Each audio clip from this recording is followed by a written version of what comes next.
Et si on pouvait découvrir, non pas la réponse à une seule énigme, mais la méthode pour les résoudre toutes? Une sorte de clé universelle pour la découverte elle-même. C'est la promesse un peu folle de la probabilité algorithmique. C'est une idée qui est née d'une quête pour, littéralement, prédire l'univers. Alors, suivez le guide, on va explorer ça ensemble. Cette phrase, c'est celle de Rel Solomonoff, le père de la probabilité algorithmique. Et franchement, elle résume tout son état d'esprit. Ce qui le fascinait, c'était pas tant les découvertes en elles-mêmes, tous ces fameux œufs d'or de la science.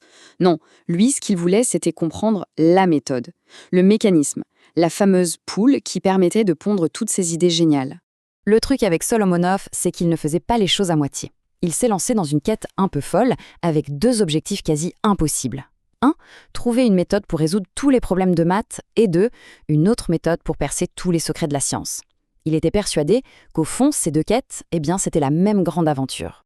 Alors, pour assembler son grand puzzle, Solomonoff va piocher dans 3 idées absolument géniales de son époque.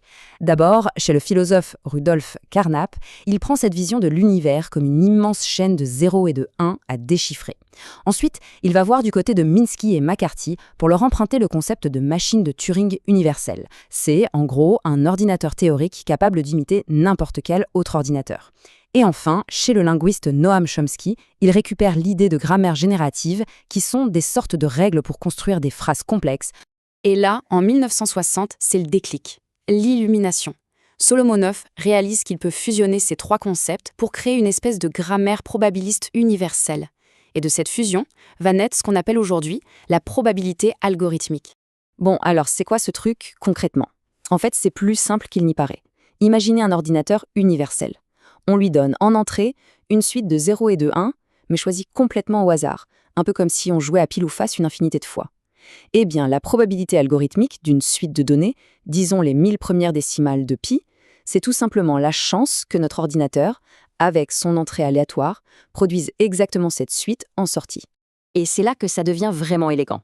L'intuition derrière, elle est géniale. Un tout petit programme capable de générer une très longue séquence, c'est une explication bien plus convaincante qu'un programme gigantesque qui ne fait que réciter la séquence. Et comme, statistiquement, il y a beaucoup moins de programmes courts que de programmes longs, ils ont plus de chances d'être générés au hasard. La probabilité algorithmique favorise donc naturellement les explications les plus simples. C'est le rasoir d'Occam, mais en version mathématique. Seulement voilà, il y avait un hic. Cette théorie, aussi brillante soit-elle, cachait un paradoxe qui a rendu la communauté scientifique de l'époque, disons, assez sceptique. Un obstacle qui est au cœur même de son fonctionnement. En fait, cette théorie a 2 visages. D'un côté, elle est ce qu'on appelle complète.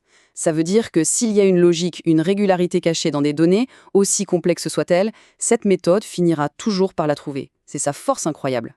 Mais de l'autre côté, elle est incalculable. On ne peut pas calculer la valeur exacte. Pourquoi? À cause du fameux problème de l'arrêt. On ne peut jamais être certain à 100% qu'un programme va s'arrêter ou tourner en boucle pour toujours.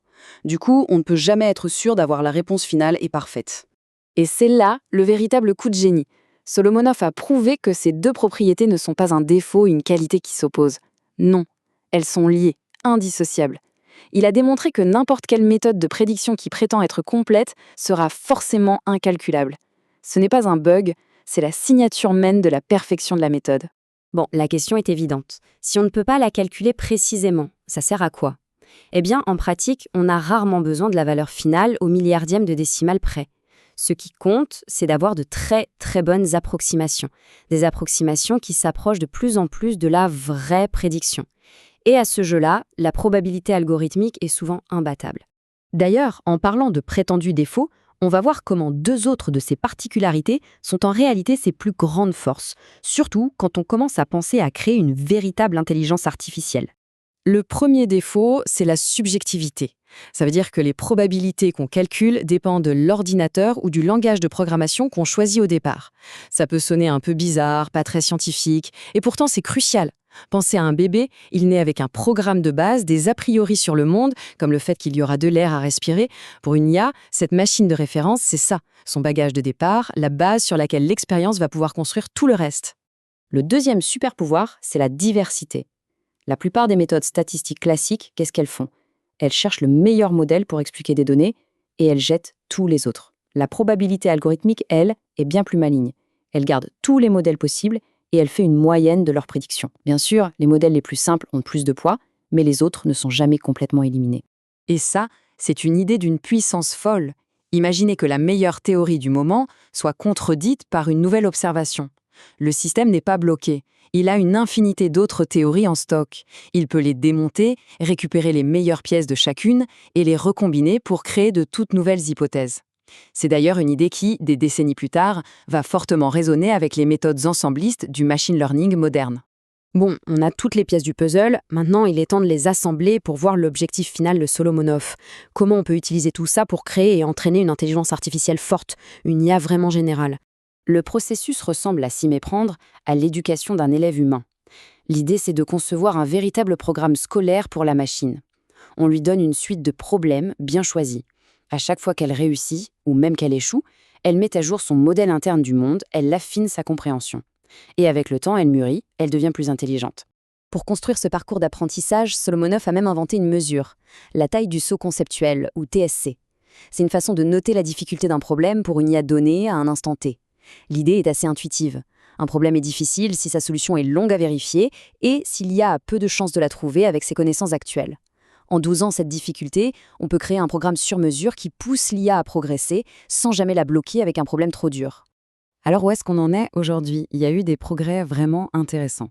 Un système basé sur ces idées a réussi, de lui-même, à trouver une solution récursive au célèbre casse-tête de la tour de Hanoï, ce qui n'est pas rien. Mais bien sûr, de grands défis restent à relever. Comment créer des programmes d'entraînement beaucoup plus vastes? Comment améliorer les algorithmes qui permettent à l'IA de se mettre à jour efficacement? Finalement, la vision qui se cache derrière tout ce travail est vertigineuse. Le but n'est pas juste de résoudre des problèmes spécifiques un par un, c'est de créer un système capable d'apprendre de manière continue, de mûrir, de généraliser ses connaissances. Bref, un peu comme le fait un être humain tout au long de sa vie. Et ça nous amène à une question fondamentale, qui dépasse un peu la technique. Si une telle intelligence capable d'apprendre de façon si organique venait à exister, alors le rôle de ses créateurs changerait radicalement. On ne serait plus de simples programmeurs, on deviendrait des éducateurs, des mentors. Et la question finale ne serait peut-être plus comment construire cette IA, mais quel genre de professeurs serons-nous pour elle?